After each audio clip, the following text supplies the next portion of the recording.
Welcome to beyond limit. Beyond limits में आज हम पढ़ने वाले हैं फंक्शंस। फंक्शंस क्या होते हैं? एक फंक्शन एक deep drive into C plus plus functions अगर हम देखें तो वो एक स्ट्रक्चर होता है, एक टाइप होता है, एक यूज केसेस होते हैं। ठीक है। फंक्शन अब करते क्या है? कोड को रीयूजेबल बनाते हैं। कोड को हमको बार बार सेम कोड को ना लिखना पड़े, इनको हम छोटे छोटे प्रोग्राम्स पार्ट में, मान लीजिए हमको किसी का मल्टीप्लिकेशन डिवीजन सब्ट्रैक्शन सब करना है, तो हमने अलग अलग फंक्शन बनाएंगे। पहला मल्टीप्लिकेशन का, डिवीजन का, सब्ट्रैक्शन का, एडिशन। तो हमें हर बार उस चीज को बार बार नहीं बनाना पड़ेगा, पूरे कोड्स को नहीं लिखना पड़ेगा। तो हमने मल्टीप्ली जब हमको मल्टीप्लाई की जरूरत है हमने मल्टीप्लाई फंक्शन कॉल कर दिया, फिर एडिशन का, फिर सब्ट्रैक्शन, फिर डिवीजन। इस तरह क्या है कि अब मान लो कि आपको क्या करना है, तो सारे एक ही में परफॉर्म कराने थे, तो हमने इसको अलग अलग कर दिया। तो हमारे लिए फिजिबल हो गया कि हम अलग अलग चीजों को अलग अलग समय पे भी यूज कर सकते हैं, और कंबाइन यूज करना है तो कंबाइन भी यूज कर सकते हैं। एब्स्ट्रैक्शन का मतलब है कि फंक्शन में क्या है कि हमने मेन फोकस ये होता है कि इसमें कौन कौन से डाटा हमको एब्स्ट्रैक्ट करने हैं, मतलब कि हमने क्या क्या इनपुट चाहिए और हमको क्या क्या आउटपुट चाहिए। मान लीजिए हमारा मेन काम है एस सिंपल इंटरेस्ट निकालना, तो हम क्या दे रहे हैं, सिर्फ पीआरटी दे रहे हैं, तो वो हमको सिंपल इंटरेस्ट कैलकुलेट करके दे दे। ऐसा हमने फंक्शन बना दिया। हमको कंपाउंड इंटरेस्ट कैलकुलेट करके दे दे, आपकी एज कैलकुलेट करके दे, अलग अलग तरह के। पर हम इसमें इनपुट तो ये हमें ये नहीं बता रहा कि हमारे पास डाटा क्या है। जो डाटा हमने दिया है उसकी वजह से वो हमें एब्स्ट्रैक्ट करके कोई नया डाटा दे दे रहा है। इस तरह में यूज कर लेते हैं फंक्शंस का। फंक्शन का डिक्लेरेशन क्या है? एक स्पेसिफिक फंक्शन का एक स्पेसिफिक फंक्शन नेम होता है, और रिटर्न टाइप भी डिफाइन करना होता है, पैरामीटर्स। ये तीन चीजें हमें फंक्शन को कॉलिंग करके बतानी पड़ती है। डेफिनेशन क्या होता है?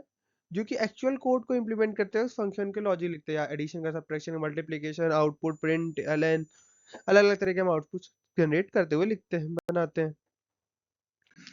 उसके बाद कॉलिंग अ फंक्शन क्या होता है? फंक्शन कॉल, फंक्शन एग्जीक्यूशन, फिर return to main. Function call का मतलब है कि हम कोई भी हमको मान लो मल्टीप्लिकेशन फंक्शन कॉल करना है, तो हम सीधे मल्टीप्लाई फंक्शन जो हमने बनाया था उसको कॉल कर देंगे। एग्जीक्यूशन के जो उस पे मल्टीपल फंक्शन है उसको एग्जीक्यूट करेगा कि उसमें कौन से टाइप, अगर इंट होगी तो इंट वेरिएबल को रिटर्न करा देगा, फिर सीधे तुम मेन फंक्शन में वापस आ जाएगा, मेन कॉल पे।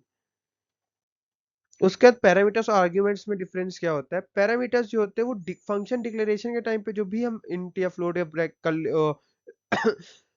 स्क्वायर ब्रैकेट्स में या कर्ली ब्रेसेस में ना दे के हम जो भी पैरेंथेसिस के अंदर देते हैं उनको पैरामीटर्स कहते हैं। वही आर्गुमेंट हो जाता है जब हम फंक्शन को कॉल कर रहे होते हैं, उस समय जो पास करते हैं उसको हम आर्गुमेंट कहते हैं। फंक्शन बनाते हैं जो हम पैरेंथेसिस के अंदर देते हैं उन्हें हम पैरामीटर्स कहते हैं।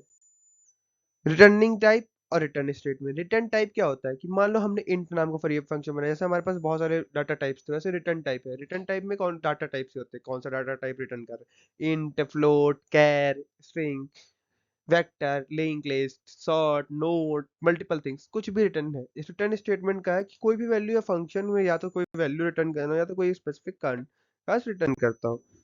फंक्शन ओवरलोडिंग क्या है? फंक्शन ओवरलोडिंग में क्या होता है? सेम नेम का फंक्शन होता है बट डिफरेंट पैरामीटर्स के साथ होता है। इसमें क्या होता है, कंपाइल टाइम में कुछ एरर्स आ सकते हैं। तो इससे क्या होता है, कंपाइल टाइम एरर आने से फंक्शन को सेम नेम से हमने अलग अलग फंक्शन बनाया तो वो ओवरलोड हो जाता है कि यार कभी कंफ्यूज आता है लैपटॉप पे कौन से एक फंक्शन को कॉल करना है कौन से को नहीं। तो फंक्शन ओवरलोडिंग को हम कम करने के लिए हमेशा हम अलग अलग फंक्शंस का अलग अलग नाम देना पसंद करते हैं। फिर common C plus plus function patterns हमने कंस्ट्रक्टर में, इसी के लिए हमने यहाँ पे सिर्फ एक शोपीस लगाया कि हाँ ये ऐसा ऐसा हो सकता है।